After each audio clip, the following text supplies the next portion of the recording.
are being hit very hard by this pandemic. The virus is affecting, infecting, and killing Black and Hispanic people at an alarming rate. I want to share some numbers with you. Just this week, AMFAR, an AIDS research group, released these findings from a national study that showed counties with a higher Black population accounted for more than half of all COVID-19 cases and almost 60% of deaths. Here at home in Houston, we've had 82 COVID-19 deaths so far. 35% of those were Blacks, 30% Hispanics. So here in the next hour, we're discussing the biggest challenges for communities of color, from testing to education and perception. We also want to examine the disparities revealed by this pandemic. But most of all, we want to see how we can come together and strengthen minority communities before the next pandemic hits. Tonight, we're bringing in all the key players to put all of this into perspective for us. So please, at this time, welcome our panelists joining me tonight. Houston Mayor Sylvester Turner. We also want to talk. We also have Congresswoman Sheila Jackson Lee, HISD Interim Superintendent Dr. Grenita Lathan, Dr. Joseph Varon from United Memorial Medical Center there. He is in the COVID-19 center there. We also have Dr. Olajide Williams from the Presbyterian Columbia University Medical Center there in New York City at the epicenter of all of this. Also, Dr. Joshua Sharfstein from Johns Hopkins School of Public Health and Community, and also activist and entrepreneur Tina Knowles-Lawson will hopefully be joining us tonight as well. So thank you all so much for being here with us tonight. I want to get right to it, and we want to start with the mayor. What is the biggest mystery when it comes to why people of color seem to be hit harder by this pandemic? Well, Chauncy, number one, it's good to be with you and with the other panelists tonight. Let me say, when it comes to people of color, it is very difficult for us to work remotely from home. We are on the front line. We are the people, for example, that are in the grocery stores as employees. We are the bus drivers, the transit workers. So when it comes to working remotely, for many people of color, that is not an option. We have to be at work in order to engage in work. And then when it comes to access to health care, oftentimes that has not been available to quality health care. So that makes it difficult. And then for many of these people, they come from communities, for example, that have been underserved and under-resourced for decades. They've already been on the margins. And so it doesn't take much to push them even further down. And then when we say social distancing, for many people of color, they're coming from families when they go home. It is very difficult to social distancing because there are many generations that are living there. And then the last thing I would say when it comes to education and awareness, we have to do a better job of educating. There's still too many people in color that's not taking this virus seriously. They're not wearing the mask or the face coverings. They're at home. They're in the front yard. They're playing dominoes. They're hanging out. So we have to do a much better job of educating and letting them know that this virus is impacting people of color disproportionately so than anybody else in the community. Yeah, Mayor, I want to go to the beginning, to my panelists, from when this first started to kind of snowball in. And after my bout with COVID-19, during my recovery time in quarantine, I had a lot of time to sit still and be on social media. And in the beginning, I was seeing memes and a lot of people on Twitter and Facebook talking about, and these were people of color, talking about that this doesn't affect us. And that's one of the reasons why I decided to share my story here in Houston. I want to go to Dr. Williams now. In the beginning, do you think people of color did not take it seriously, and that's why we're seeing these alarming numbers? Well, I think that if we do not, adequately address the public's understanding of a virus, for example, I think that others will fill the void with dangerous misinformation. And so I think that the public health communication when the virus began did not have the penetration required to dispel a lot of the misinformation, Chauncy. So, and I think those are part of the reasons. Here in New York City, we were hit like a bomb.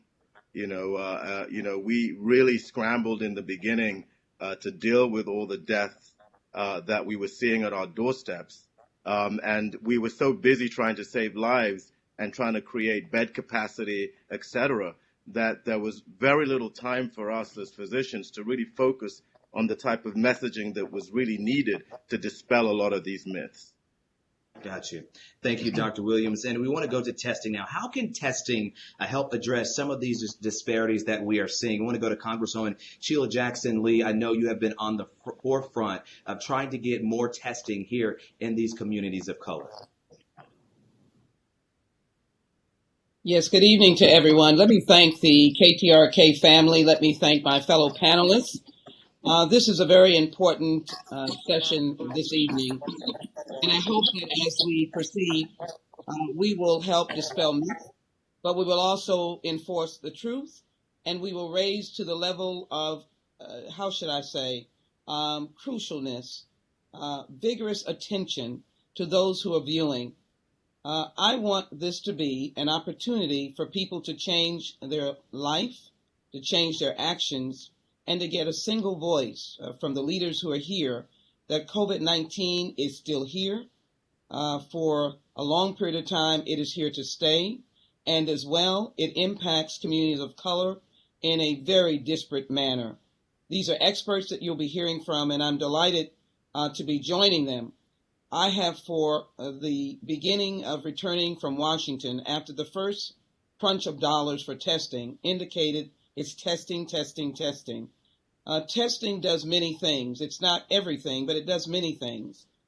For example, it provides the roadmap for cities and counties to know how to deal with hotspots, to be able to instruct citizens about the basic infrastructure of protecting yourself. It is washing your hands, wearing a mask, but it's also knowing the signs of what COVID-19 was. And in the beginning, we would tell people, watch out for a high temperature, a cough, and when you could not breathe, then go to a call for your medical provider. And now we know there are many different elements of COVID-19, and people may be asymptomatic. So the test is the first start of taking this very seriously. And that is why in the last vote at the end of April, we provided the nation with $25 billion. But I must say, the federal government did not start early enough in testing. As I look at New York, I saw that they actually tested about 200,000 persons in New York.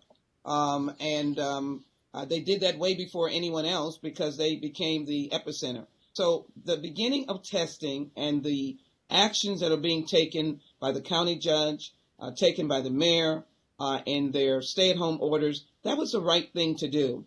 And I'm very glad to see that the beginning of new, smaller test sites are going to take place in this city and in this county, and contact tracers will be engaged as well. So the idea of testing is the first step, the first roadmap to saving lives. And we want to stay right there, Congresswoman, to talk about this testing. And we want to go to Judge Lina Hidalgo. And Mayor, you can also chime in. We know Texas has not done a great job when it comes to testing. What is being done right now, by city and county officials to make sure we, A, get more testing, and B, get more testing in those communities of color? Judge, I'll start with you. Yeah, so first let me say thank you as well, Chauncy, to you and all the panelists for an important conversation. We're talking about being vulnerable to COVID, and the reality of it is our communities are vulnerable to everything. And these are the vestiges of deep-seated inequalities that we're addressing. Early on in this virus, we were, in a perfect world, we would have been able to contain, right? The South Korea model. You have enough tests to identify who has the virus, get them quarantined, and everybody else can go about their lives. We didn't have the access to those tests. We worked, Mayor and I were working together. We said, let's start out. We'll have 10 sites throughout, county and city, but we simply didn't have the reagents, the testing machines, the materials we needed. So we got from FEMA, he said, you can have 4 sites, 2 city, 2 county, and that's all. And I remember, I said to my team, well, how are people going to get there? Because we know that we don't have a robust public transportation system in the county. So fast forward, we are doing our testing. There's huge demand, not enough supply. And we had the screening tool, and we had nurses who would screen, folks for symptoms and try and prioritize it that way. We realized that we were assigning folks to these precious testing slots and folks were not showing up. And when we started trying to find out why, it was just barriers to transportation. So we've been working, to get more sites, fielding from the private sector. We were able to work with the governor to get us one site for Houston, one site in Pasadena. We worked with the mayor on that. We were able to basically figure out, how we're going to get more resources into this community. Now we have mobile sites that are going into different communities. They've been visiting the underserved communities. We assign those mobile units based on social vulnerability index. That's a CDC index. And we have a strike force that goes into nursing homes. So, it's just trying to make the most with what we have. We're going to continue doing that, putting up the phone lines, and as soon as those become available, we're going to deploy them. And Mayor, I'll let you chime in on this. How close are we to having the adequate testing that we need here in our city and in our state? Well, let's put it this way, Chauncy. We are moving in that direction just today. And I do want to acknowledge the collaboration with the county because working with Judge Lina Hidalgo and her people, her staff, we've done our best with the resources that we have had to try to provide as many testing sites within the city and also within the county. Just today, for example, we announced that in the city of Houston, we will be having 24 testing sites between now and the end of the month.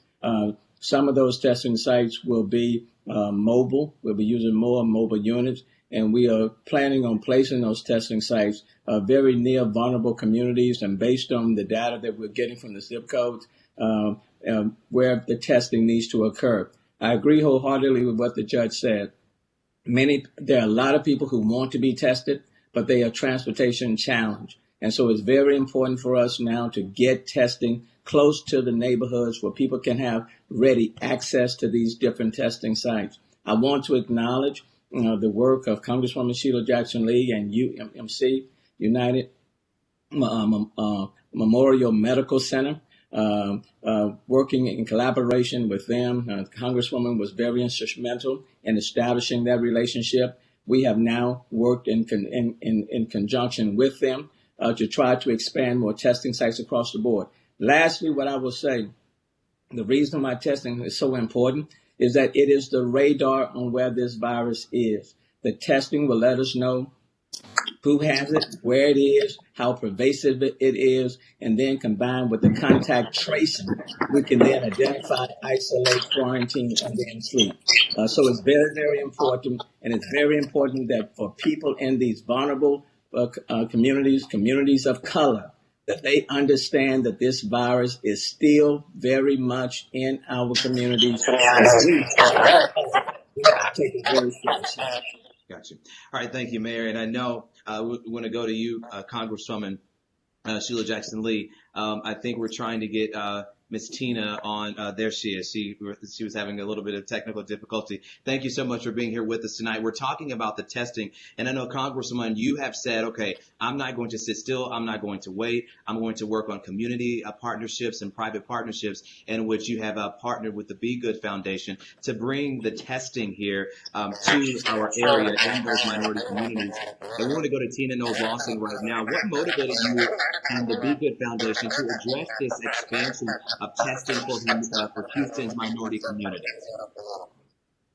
Well, after speaking to Congresswoman Sheila Jackson Lee and Dr. Joe Varon and Dr. Joe Gath, they shared with me that they had already set up testing sites in Houston in the communities, but that they were not having people turning out in the numbers that they had hoped for.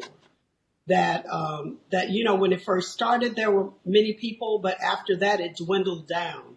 And so I just thought it was really important for people to be tested and also to just receive education about the disease and not to take it so lightly.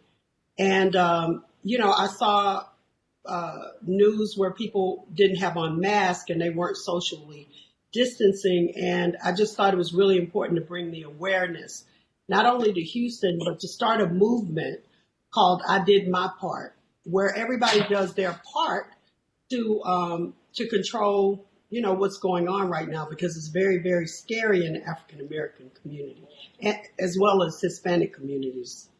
Gotcha. And we want to show you this map right here, the free testing locations. You can get more information on ABC13.com with all the testing information, the testing locations that will be happening this weekend, of course, through the Be Good Foundation. Ms. Tina Knowles-Lawson here setting up shop here locally to help those Houston minority communities get that expanded testing that they need. So we have more information and more of the testing site locations on ABC13.com for you to check that out. Now I want to bring back in our medical professionals here. I want to talk about what disparities have been revealed by this pandemic from a medical standpoint. We want to start with Dr. Joseph Varon. We know you are here locally and you are running the COVID-19 unit there at UMMC.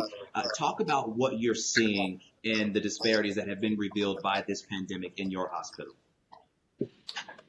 Thank you very much, Chauncy. First of all, thanks for allowing us to participate in this town hall.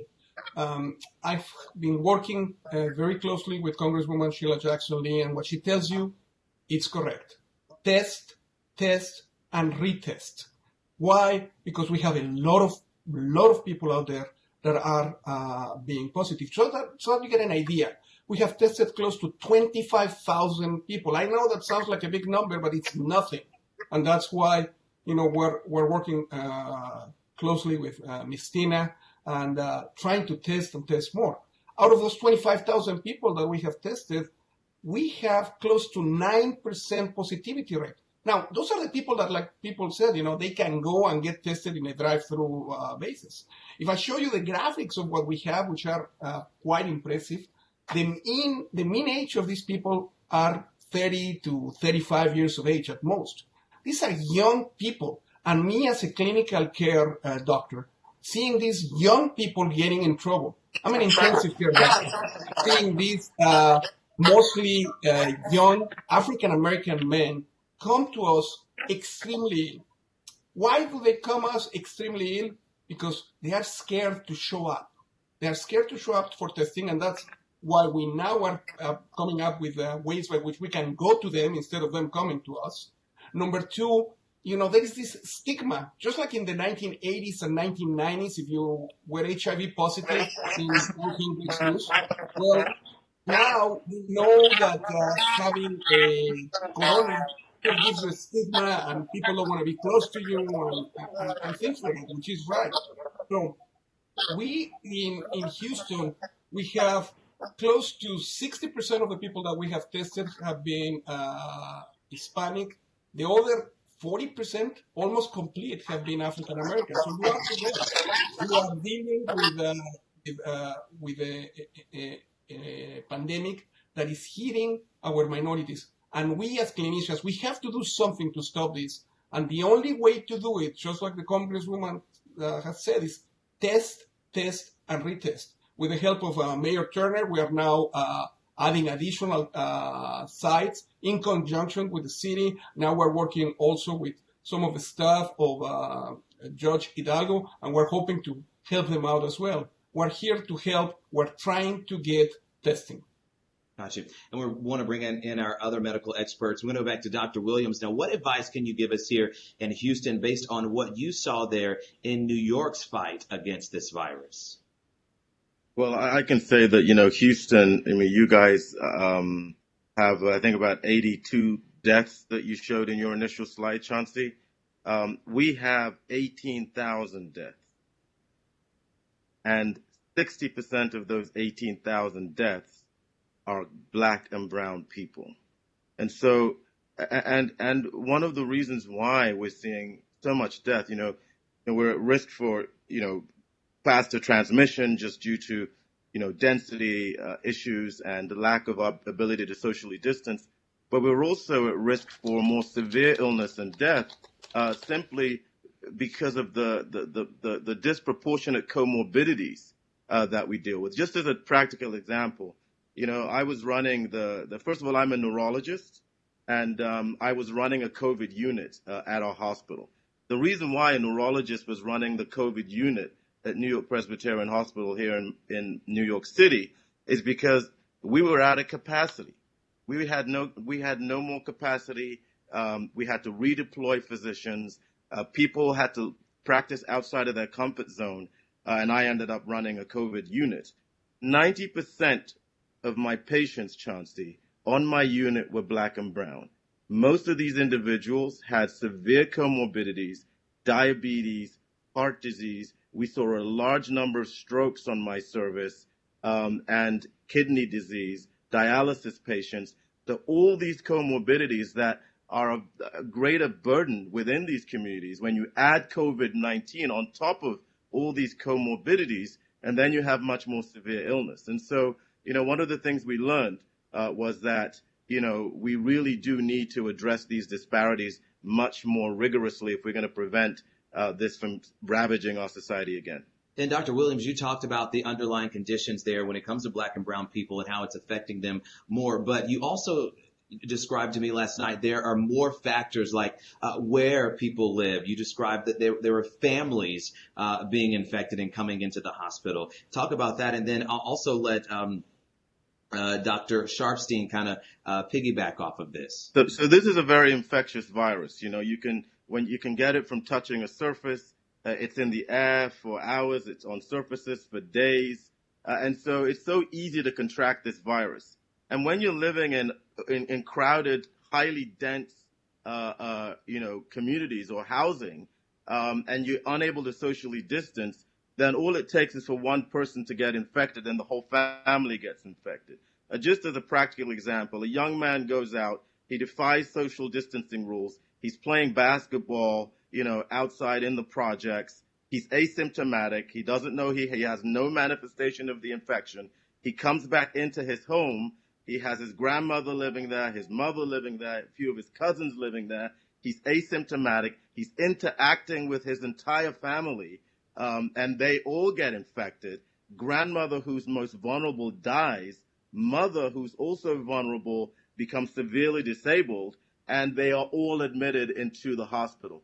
I've had situations where I've looked after husband and wives on my unit, and the husband watches his wife die from this disease. And so it is a devastating disease. And our hope is that with all the measures that, your leaders, especially Congresswoman Sheila Jackson Lee, has put in place around testing, we truly believe that to prevent Houston from becoming New York City, you have to test, and test. Gotcha. Dr. Sharfstein, what has been the biggest surprise for you during this pandemic? And then after the doctors, you all can tell me what's been the biggest surprise for you all here in dealing with COVID-19. Well, thank you very much for having me. And that was just such a powerful statement by Dr. Williams about what he's seen in New York. And it's such a warning for other places. I think that what was a surprise was that some people are surprised by the fact that we're seeing the concentration of cases among people who are low income or in African American and Hispanic communities. Initially, this was seen as a disease of people who go on cruises or people who do international travel. And then suddenly it became clear that people were at greater risk both for getting the ill and then from dying if they get sick. And both of those factors contribute. And what you're seeing is African Americans and Hispanics are at greater risk for getting the coronavirus infection and then for having serious illness or death when they get sick. And we're seeing that it is exploiting many basic failures of our system that existed before the coronavirus. And just to give one example, where people don't have a regular source of care, it's very hard for them to call a doctor and figure out how to get tested. And so we have to create new systems to replace, basically to patch the failures of the usual healthcare system. And one of those is what you're seeing, creating new testing sites, creating new ways to get the word to people, putting testing sites on wheels and getting them to people. We're basically making up for the failures of the usual healthcare system to be able to reach people. And I'm surprised that some people are shocked that that's necessary, but hopefully more people will understand that it's necessary and support the work of the Congresswoman to fix the problem. Dr. Varon, what has been the biggest surprise for you in dealing with all of this here in Houston? My biggest surprise is the large number of young African Americans that come to be near death. I mean, they come in near death. I don't know if they're scared. I don't know really don't know what's going on. That's what has been my primary challenge. And for that reason, if we can identify these people early, if we can identify these patients and just tell them to isolate, if we can educate them that probably they shouldn't go to Galveston's 500,000 of them on the weekend. I mean, those are the things that I'm trying to do. I'm trying to educate as much as we can through testing. And I think that once you know that you're positive, at least like the Congresswoman says, you just, allocate, you know exactly where they are. You can trace, which will help us do that. One of the things that I will tell you an example. For example, yesterday I admitted a patient, an African-American young man. He comes into the hospital, ends up in my COVID unit. 6 hours later, he says, I'm getting out of here. I don't have corona. So he leaves the hospital against medical advice. This morning, he came back via ambulance near death. I mean, this thing that, I'm invincible, there is no such thing. Coronavirus does not discriminate. Coronavirus hits everybody. The wealthy, the low income, things like that. And Dr. Varon, you're describing young, healthy people without underlying conditions that you're seeing here in the hospital in Houston. That is correct. For example, the personal trainer of Dr. Joe Gath, who is my partner in crime in what we're doing here, is, personal trainer, super healthy, no diabetes, no hypertension, no nothing, comes into the hospital very ill. He's an African-American gentleman. And you wonder, why are even people that have no comorbidities? I admitted a 42-year-old Hispanic gentleman yesterday who had been suffering with corona for close to 3 weeks and eventually decided to come to the hospital. Very, very ill. No prior history of anything. All of these are the things that we as clinicians who are getting confronted with. You can, yes, just like Dr. Williams correctly mentioned, you can have somebody that has, chronic comorbidities such as diabetes, hypertension, kidney disease, but we are also seeing the healthy people. So the fact that you are healthy should not make you not want to be tested. And Dr. Williams, I'll go to you on this one. Is this pandemic forcing us to look into that stigma and to talk about that stigma about Black people not wanting to go to the doctor or not wanting to go to the hospital? Is this pandemic forcing us to talk about that and really delve up into that? Because as what Dr. Varon is describing here in Houston, that's what we're seeing. They don't want to go to the hospital, and if they do go, they don't want to stay. And the Congresswoman also alluded to the fact last night that they aren't coming to get tests when we do open up those testing sites. Dr. Williams. So that's a great point you to make, Chauncy. But there are there's a historical distrust of healthcare facilities among African Americans, and for very good reason. And I think that the public health community has to work very, very hard to earn the trust of the community wherever we are. And I think there needs to be very strategic outreach to the African American communities. I think that our educational strategies need to be better tailored culturally. And I think that we also need to partner more with community leaders within African American communities to help bridge this trust gap between the community and hospitals. This is a life and death situation that we are faced with now.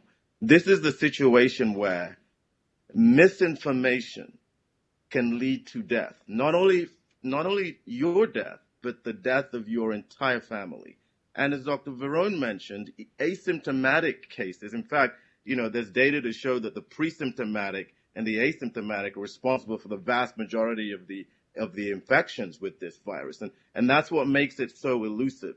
And so I think that we need a concerted effort to help bridge the trust gap through our public health campaigns, but also, quite frankly, through the things that Congresswoman is doing with Be Good, with Miss Tina's organization, bringing trusted people, bringing people that connect emotionally with the community to the forefront can help really encourage more testing and bridge this gap. Gotcha. And a lot of people are talking about how this has become the perfect storm for the minority community because we're not only talking about the medical and the infection side, we also have to talk about the disparity when it comes to food, jobs, and unemployment. Congresswoman, we talked about that last night, and we talked about how we're having to fight this on so many levels and on so many facets. Well, thank you very much. And if I might respond to just one or two of the points that have been made, and that is what has surprised me the most. And I think the item that surprised me the most is the early guidelines by the Centers for Disease Control, which control what the local governments were able to do. And that was not only the people that could be tested, which were important to do, but the need to have symptoms. And so I want to express my appreciation to Dr. Varon and the collaboration we've had with UMMC, that when we opened our first site in neighborhoods on March 19th, we said no registration, no fee, and no symptoms. Everyone come. And out of that, I think we made great strides. The importance of the collaboration that is going to come about this weekend on Friday and Saturday through Tina Knowles-Lawson with her vision and Baygood Foundation and our wonderful Houstonians is to be able to say to people that we combine good health and food and giveaways around food with getting tested, because we know that food insecurity now is as a alarming rate. We know that young mothers with children under 5 are saying that they don't have food at home. And this is a national phenomenon. It is the same national phenomenon that goes along with the broken health infrastructure that had individuals who were of limited means not being able to know where to go for testing at all, even if they had symptoms, and now not knowing where to go for food. So we've got to combine physical health that incorporates the health of access to medical care along with the access to food. And the idea of the partnerships that we've been doing with the food bank here in Houston are crucial. But one of the fights that we have in Washington is to try and extend the supplemental nutrition program, give it to all people during COVID-19 so that people have a income that focuses specifically on healthy food. They can actually shop at a grocery store and get formula for their baby. We were giving out food yesterday, and a young mother came with a 5-year-old and a baby in her arms. She needed formula. She needed a whole week's grocery. So what we see when we talk to doctors like Dr. Varon, Dr. Gaff, that there is a combination of treatment, which is new. When no one knows how treatment is because there's no cure, but we match it with good, healthy nutrition. That's what we have to do. I do want to conclude on the note with Dr. Sharfstein, and I thank him very much. He mentioned the broken healthcare system where you don't have access to healthcare. And this has exposed this in the most glaring way. And we are going back to Washington to ensure hospital funding, to ensure more funding for community health centers, and to be able to continue funding for local governments that are doing contact tracing as well as testing, because they need our help, and as much as they're doing to give them monies for revenue loss. And Congresswoman, you mentioned the food disparity. One of our ABC13 viewers, Lisa, reached out to me on Facebook. She and her husband both out of work right now. They have 4 kids. And we're sort of seeing the need, the faces for need change. She said she never imagined that she would be one of those people in that line getting food for her family. And that's what we're seeing here across our area. Mayor, talk about this perfect storm when it comes to the food disparity, jobs, and unemployment. Just how bad is it here in Houston for our minority communities? Well, let me say that you just can't start with this virus. Even before this virus hit, you have communities, neighborhoods in our city that have been underserved and under-resourced for decades. So there are people in these communities that were already on the margins. And bear in mind, in 2017, when Harvey, the hurricane, came through this area, people who were already on the margins, they were pushed down even further. And we've been working, and they've been working to rebuild their lives to get to that point of stability. And now all of a sudden, here comes this coronavirus. And it has been pervasive throughout the city of Houston, But in these communities, again, they're getting hard hit. They are on the front line. They're getting sick. They're losing their jobs. So, and then add to the healthcare crisis. Now is the food insecurities. All of these things are being compounded at the same time. They've had a lack of access to quality health care for a long time. They've been having to fend for themselves. And so now they are faced with this virus. And when you add to the fact that the lack of awareness, the lack of information, or the misinformation that they are receiving, that just makes it very, very difficult. And then they're starting to get mixed signals. They're hearing more and more about opening up and making it seem as though this virus was yesterday. And so when you start getting mixed messages, it makes it very difficult for them to decipher, okay, what is really happening? So we are having to work on multiple levels. We established, for example, a task force specifically designated for our at-risk vulnerable communities, where we are working with our community partners throughout the city of Houston to provide that information, that awareness, those resources, working with the Houston Independent School Districts, the Houston Food Bank, and others to address those food insecurity needs.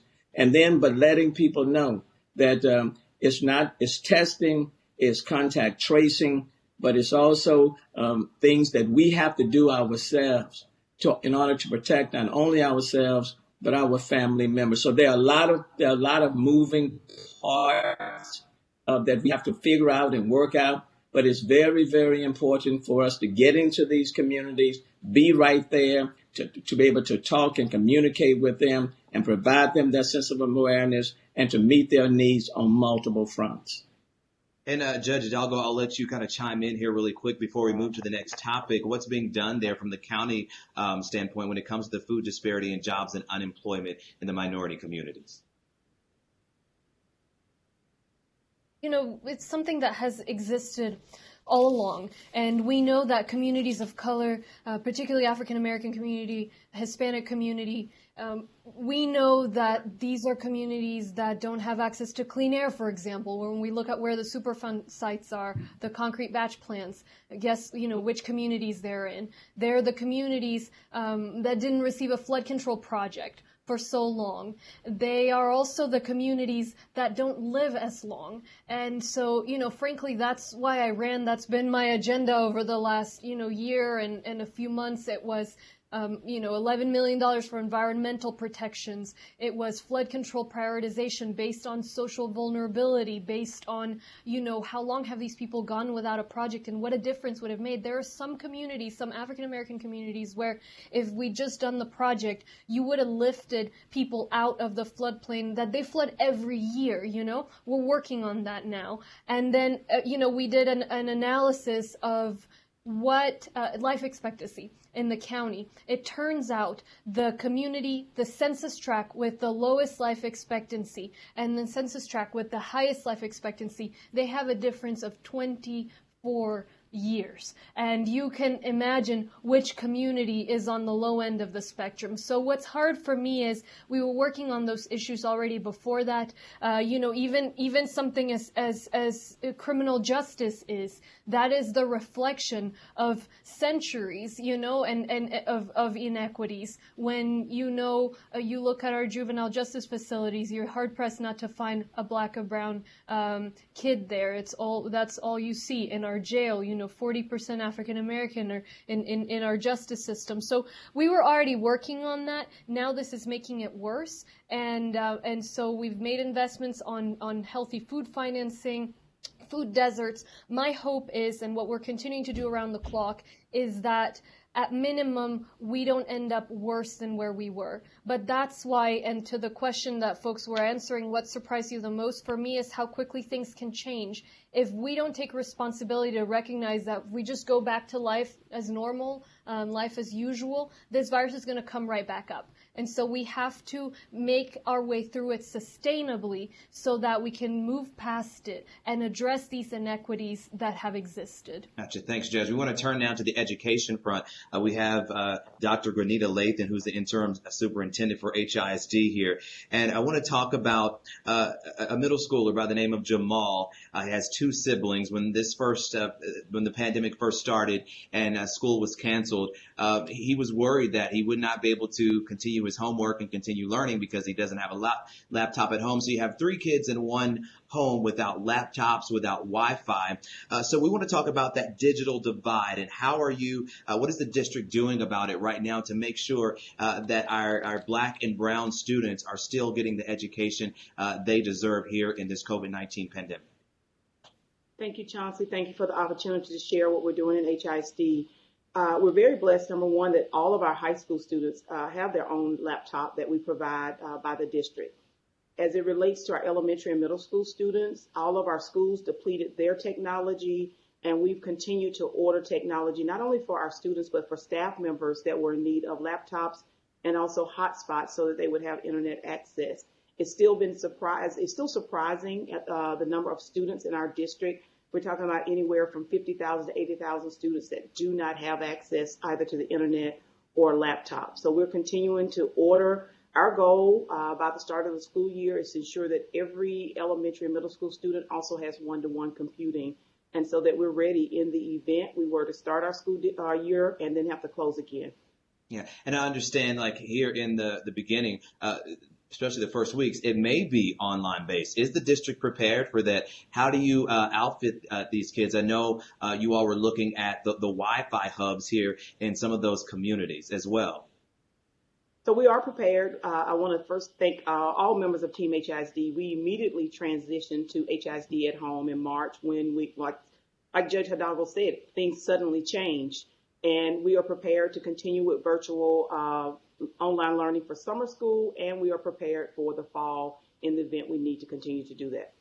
Gotcha. Thank you so much, Dr. Lathan. All right, next question. Some Houstonians have told us here at ABC13 they believe it is too soon to open Texas for business. So many people, we put the information up about more things are opening up tomorrow. Then next week with restrictions and on capacity, gyms are opening up. So a lot of people are saying, hey, hold up, we think it's too soon. What can we do right now? What advice do you have those who are concerned about COVID-19 spread in the wake of things reopening? And I'll start with the medical side of this. I'll start with Dr. Varon. What advice do we have for those who are concerned about COVID-19 spread here as we are starting to reopen things?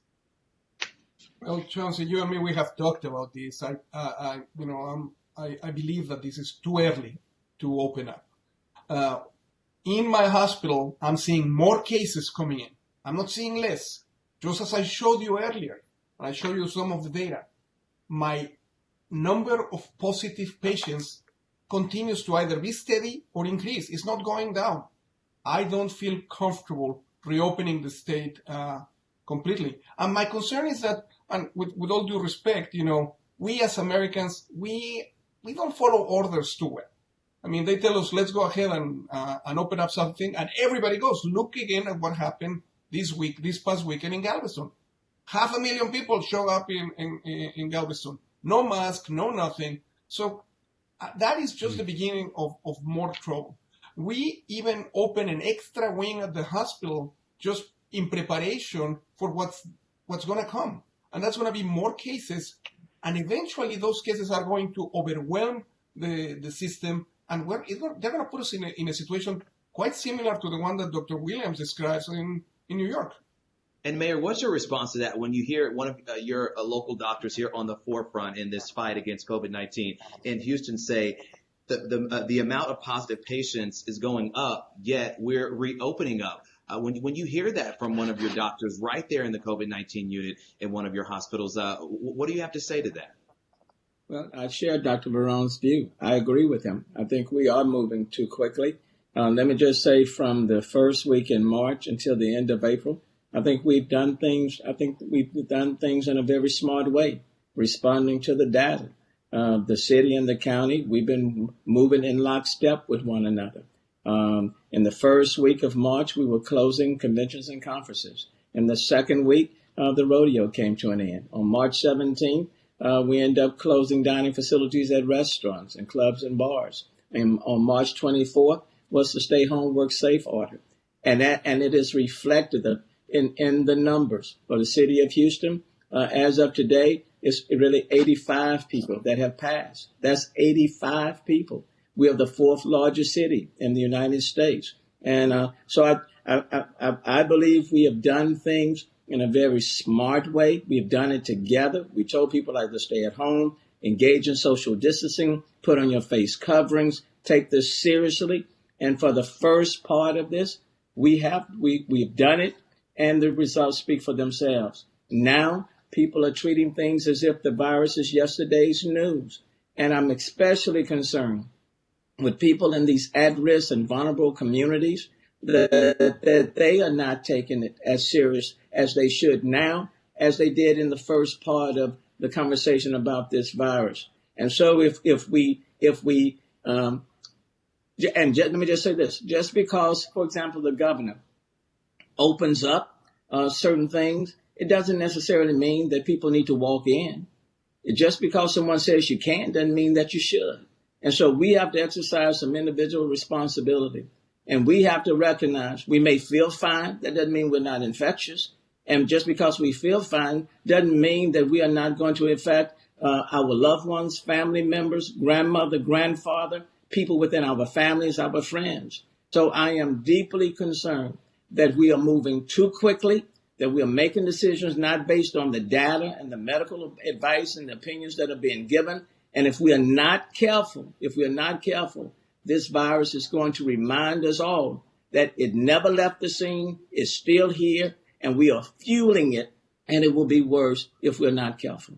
And Dr. Williams, as a medical expert inside the hospital, when you hear about these states reopening like this, what do you project to see here in the coming weeks and also the coming months, based on how these states are now starting to reopen here in the next few weeks? I mean, we already see the projections. You know, they've already revised a lot of the projections based on easing of social distancing. For example, from 25,000 cases a day to 200,000 cases a day, with these 31 states that are easing their social distancing restrictions. So there's no doubt in my mind, but there's great tragedy in my heart when I see states opening prematurely. You know, you need four things, Chauncy, to really be able to open. The first is you need the new cases to be going down. The second is that you need to make sure that you have sufficient testing capacity in place. The third is that you need to make sure that the contact tracing infrastructure is in place. And then finally, you need to make sure you have sufficient healthcare capacity. If you reopen without these four factors in place, if you reopen too quickly, what's going to happen, God forbid, is Houston is going to be the next New York City. You know, what we did in New York City is working.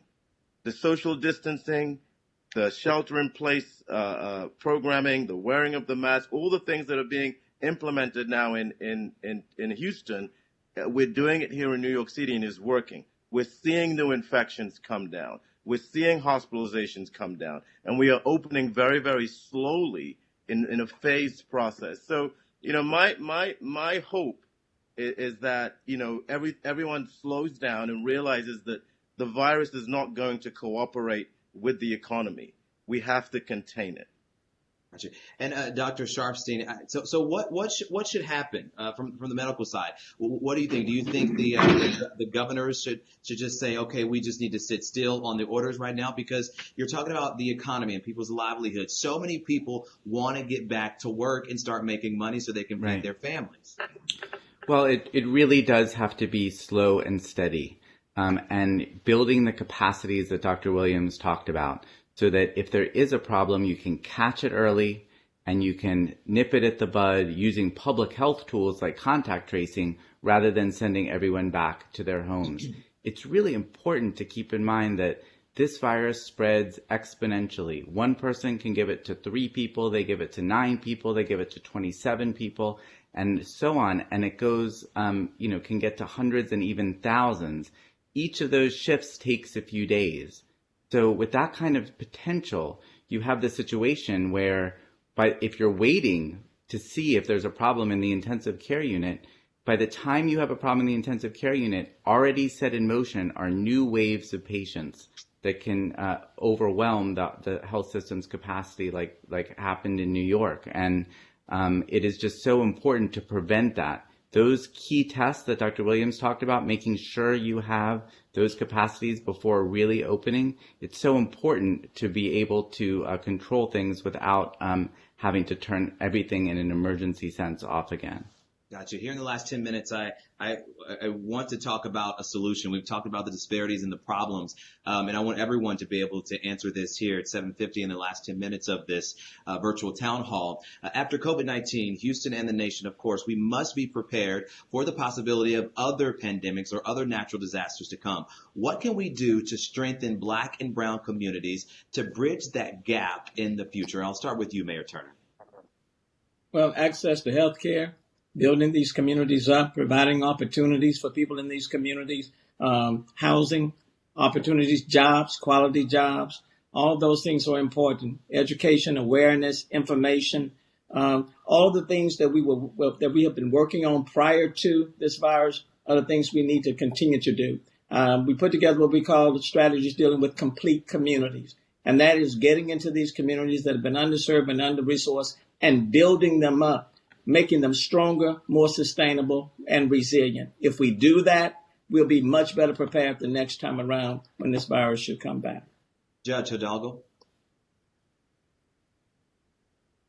All of the structural issues we've addressed, we talk about your ability to get things done depends on the ability to get there. So, that's why we're trying to work on transportation, things as basic as sidewalks in our schools.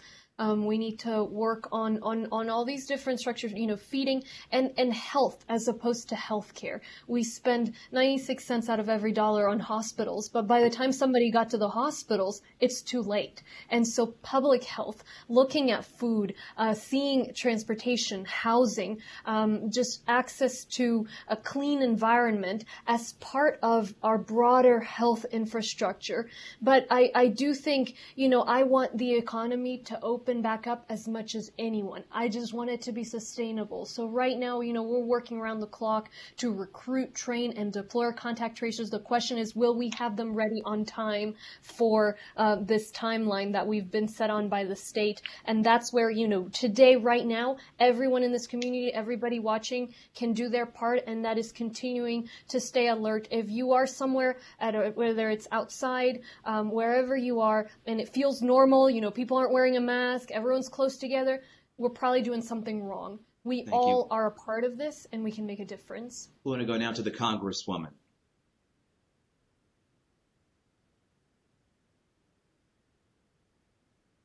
Looks like we've lost her sound. Congresswoman, we cannot hear you. We want to go here locally to Dr. Varon. Dr. Varon, solutions to put in place right now so we can better deal with the next pandemic.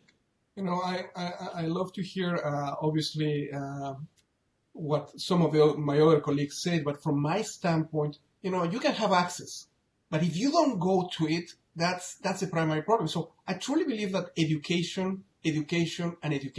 We need to educate people on what COVID does. When you see 75,000 people dying, I think that's important. When you hear that in some cities, every 17 minutes, one person drops dead from coronavirus, or when you see them like us, we see them full of clothes, some of those things. We need to explain to people that this is not just a simple infection. This is not just a little virus that, gives you the flu. Many of us have learned a lot. We have been, this is a very liquid situation, but education. And obviously, just like the Congresswoman said, testing.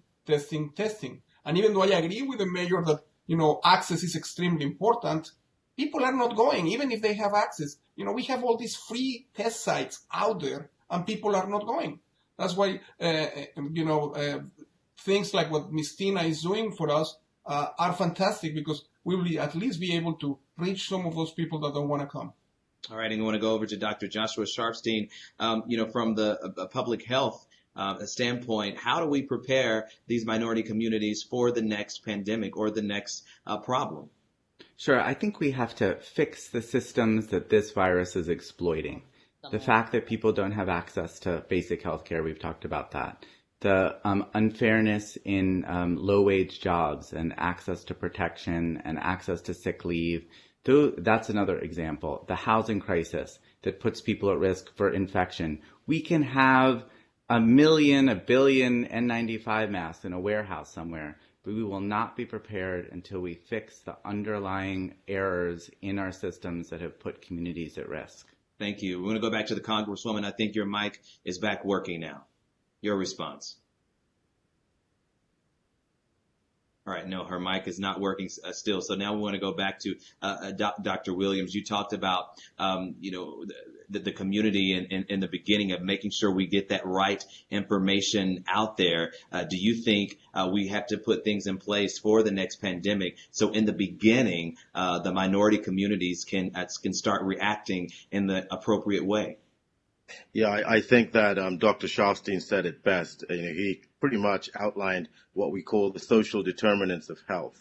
These structural inequities that have plagued our societies for so long. And I admire all the work that the Congresswoman has been doing, the mayor has been doing, and the judge has been doing.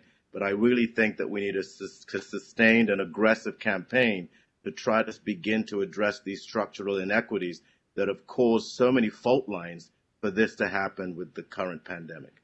Got you. And we'll go back to the Congresswoman. Did you fix the mic there yet? There we go. We can hear you now, Congresswoman. Thank you so very much. Just a little bit of excitement. As I said, when I started this evening, and delighted to be with all of these outstanding presenters, I wanted this to be an opportunity to have the community know how serious COVID-19 is, how deadly it is. 1 million cases, 75,000 dead, and most of those, about 50% in the United States, are African American and Hispanic. We want to end on a very positive note, but I think that is extremely important. Dr. Varon indicated the level of patients in his unit. Dr. Williams said what New York went through, and our other panelists explained how we can get through this. I want to emphasize that most scientists indicate that we will be in COVID and the flu in the fall. We're going into a season of happiness, hot summers, and this is where behavior can contribute to the pandemic growing. That is what happened in cities like Detroit, cities like New Orleans with the Mardi Gras. We made different decisions, and we came out in Houston and Harris County in a better way. But what I believe is important that we need to know is that families need to protect each other. We will provide $175 billion to have our schools open if it is appropriate, as indicated by our superintendents and trustees of our school districts. But we plan to help them clean and sterilize their schools so they can be in their schools, if that is appropriate. We plan to provide supplemental nutrition. We hope to expand SNAP so that young family that sent you a message will be able to go to the grocery store and get for their children. We want to make sure that we have a medical infrastructure. We have to reinforce all of the nurses and doctors that have been on the front line. We need more of them. And then we need to provide the constant testing, the contact tracing, and the containment and the social distancing that must continue, and wearing of the facial masks. We see throughout our communities that much of that is not being done. And so it is very important that this night indicated how serious it is and how people can die. We need to be responsible in the federal government to help our local governments and to help our economy. Again, without good health, you can't have a good economy. We'll provide for the small businesses and the larger businesses. We'll provide unemployment, but you must have good health. Finally, let me say thank you to the Bay Good Foundation and Tina Knowles-Lawson. When we launch tomorrow at Cullen Middle School and Forest Brook Middle School with UMC, there will be a lot of giveaways for you to come out and be tested. The one thing you should know, there will be welcoming faces because there's no stigma to good health. come out and be with us at 10 a.m. on Friday and 10 a.m. at Forest Brook on Saturday.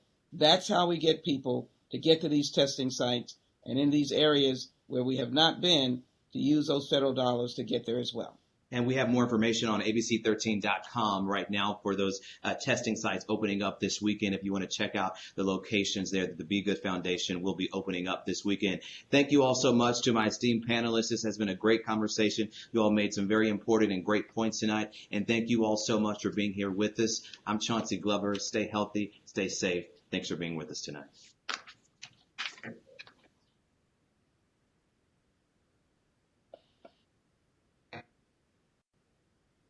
The meeting has ended.